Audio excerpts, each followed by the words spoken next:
but I was really drawn by the front page of the Hello magazine this week, or this week, and they've reported, they've quoted a friend of Harry's, and this is something that I do believe the story to be accurate. They've quoted a friend of Harry's saying, "The goal for Prince Harry is simple. He wants to ensure the safety of himself and his family while in the UK so his children can know his home country and so he can help support his patronages and their important work." Who do you think this message is sent to? You know, who do you think they're saying this to? Is it to us, the media? Is it to the British public? Is it to the authorities or the courts in the UK or the royal family themselves? Well, I think it's a combination probably of the British public and King Charles, his father. The King has only met Princess Lilibet once during the late Queen's Platinum Jubilee.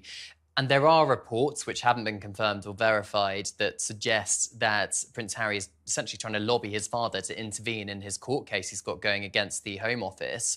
But of course, the King is not going to do that because he cannot be seen to be involved in any court cases in the United Kingdom. So in April this year, we're expecting Prince Harry's appeal to be heard. The Home Office downgraded his security in 2020 when he stood back as a member of the royal family, and he lost that case, but he's appealing. And what he told ITV last year was that he will not bring Meghan or his two children to the UK because he feels he can't keep them safe without the level he used to have, police protection he used to have. Let's not forget how deep this royal rift runs.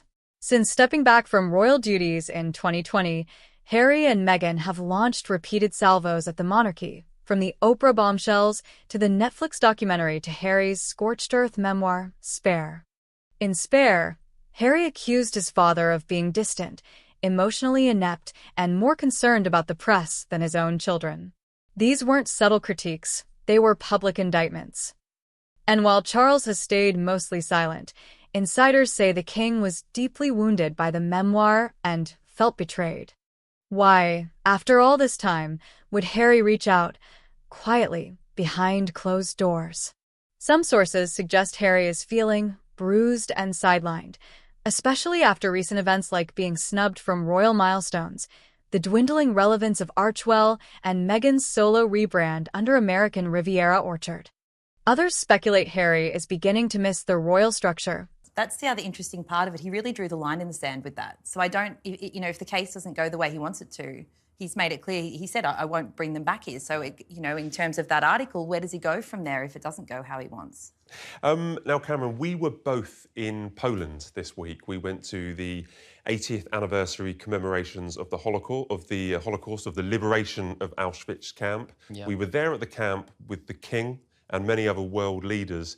It was a real tough day for us attending it and watching all the commemorations and hearing those stories from survivors of the Holocaust. But it felt, for me, like that it was an important day for King Charles to attend. What were your thoughts from covering it? Yeah, I think it was. It was really poignant. And the week before at a Buckingham Palace reception, the King said he felt it was incredibly important for him to be there. He's the first British head of state ever to visit Auschwitz-Birkenau. And I think he was visibly emotional, particularly at the death wall where he laid a wreath, where the SS shot dead thousands of prisoners. And he took a moment to look at the wall. He then turned around to walk away, but then he turned back. And it was when he turned back that he looked quite upset. And he was, of course, in Krakow earlier in the day at the Jewish Community Centre, a place which he kind of inspired its creation, because he visited Krakow in 2002, where the Jewish population was still wiped out from the Nazi regime in the 40s, and then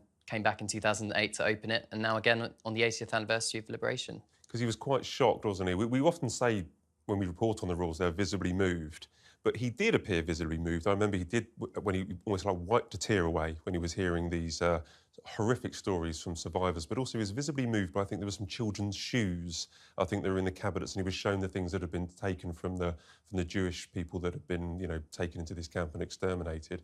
The world leaders that did attend, that they weren't invited to make speeches. It was all about the Holocaust survivors and their stories, and rightly so. But he did manage to, you mentioned about the JCC event earlier, he did manage to make a speech there, and he warned of the depths humanity can sink when evil is allowed to flourish and the dangerous re-emergence of anti-Semitism. These are powerful messages from our King. The global influence, and yes, even the family connection he once tried to escape. This message wasn't a public gesture. It wasn't on camera. It was allegedly relayed through private aides, a strategic move, tightly controlled. So, how did King Charles react? Reports suggest the king was touched, but wary. Let's be clear, Charles has always been more forgiving than other royals. He's the one who initially welcomed Meghan with open arms. But after everything that's been said and done, the trust is gone. Insiders say Charles is open to dialogue, but there will be no royal red carpet. No private jets to Sandringham. No headlines of family reunited until Harry stops weaponizing the past. Here's what's interesting. Meghan Markle's name hasn't come up in connection with this supposed peace offering. To say it was such a powerful speech. I was so moved listening to it all, and you could tell that it was something that he felt was very important to share. So I'm glad that he did find an opportunity to share it on that day. As you say, as world leaders weren't speaking at Auschwitz that evening. While we were in Poland, I don't know if you remember, we got a message from Kensington Palace earlier in that morning saying that actually the Princess of Wales would be joining Prince William at a ceremony in London, back in Guildhall. And although Auschwitz was a tough visit, it was a tough thing to go to and hear all the stories, this was a little bit more lighter. It was a little bit more positive, wasn't it? I think we had a lot of hugs from the Princess of Wales with old friends. I think she'd met some of them before. Yeah, she had. It was. Sorry, you go. I was just going to say, it kind of fit what we knew about Catherine's year, which is that she's going to sort of pick the engagements she takes part in. And this did come through quite last minute. And then having seen that footage of her having this reunion with the two people that she'd photographed a few years earlier, you could tell that was something that was extremely important to her. And then that made a lot of sense as to why she wanted to be there on the day. And it was such an intimate reception, and seeing her share smiles and hugs with them, and they seemed so pleased to see her again. And I think one of them spoke of how she'd even written a Christmas card to them. So obviously they're staying in touch as well. So yeah, it was a lovely thing to see her taking part in that. Yeah, and the princess said it was like greeting an old friend, photographing them for the 75th anniversary of the end of Auschwitz being liberated. And it was full circle, really, I think, for the princess meeting them again. Finally, we have our quickfire question. Is she staying out of it? Or is this Harry's solo move, a personal mission to reconnect with the crown while Meghan focuses on her brand and future? Some insiders believe Meghan views the royals as a closed chapter, while Harry may be wrestling with an identity crisis, caught between two worlds and slowly realizing that one of them still has his father in it. Public reaction has been swift and split. Supporters say this is exactly what Harry should do: take the high road, swallow his pride, and repair the damage. But critics are skeptical. They see this as a carefully timed PR stunt aimed at rebooting Harry's image before future projects, maybe even another memoir. Finally, we have our quickfire question. We mentioned earlier about Sussexes living back in the UK. Where should the Sussexes live if they move back to the UK? I reckon they'd go to the Cotswolds. Like Ellen DeGeneres just moved there with Portia de Rossi, and that's kind of was their Montecito set. So I feel like that's the little celebrity enclave with the biggest states, right? Yeah, I feel like I don't think they will. I think they will stay in the US. But if they did move back to the UK, I think they would have to live within a perimeter of a royal palace. I think it would have to be within the Windsor perimeter or whatever, just to be cost effective for them and the British taxpayer, because they'd want security. But I was operating under the assumption that they would be on the current terms that they're on, which is very unlikely that they would be invited to live back in there. Although Frogmore Cottage is still empty, isn't it? It is still empty as far as I'm aware. Yeah. There you go, an option. Okay. Which royal would you most like to give a hug, and who would you most like to receive a hug from? I'd like to hug the Princess of Wales, just to say, it's okay, you've got through it. I'm so sorry for the horrible abuse over the last year that you've received from people online. She probably would. She's giving a lot of hugs these days. Yeah, so, yeah, I think she'd like it. She is. And I'd never really thought about who I would like to receive a hug from, but I suppose Diana, Princess of Wales, would be the obvious choice. I think she'd be quite comforting. You say that, but yes. But in terms of the obvious choice, I still can't get past the King's big hug with the New Zealand rugby players. Yeah, I want to be part of that. That looked really fun. So I'm going to say the King. But I agree with giving the Princess of Wales a hug. Okay. If you could invite 4 members of the royal family, alive or dead, to a dinner party, who would you invite and why, if possible? So, I would like to invite Princess Margaret because I think she would be great at a party and would really liven up the atmosphere. Prince William has a lot of banter, So I think he'd be quite good at the dinner table as well.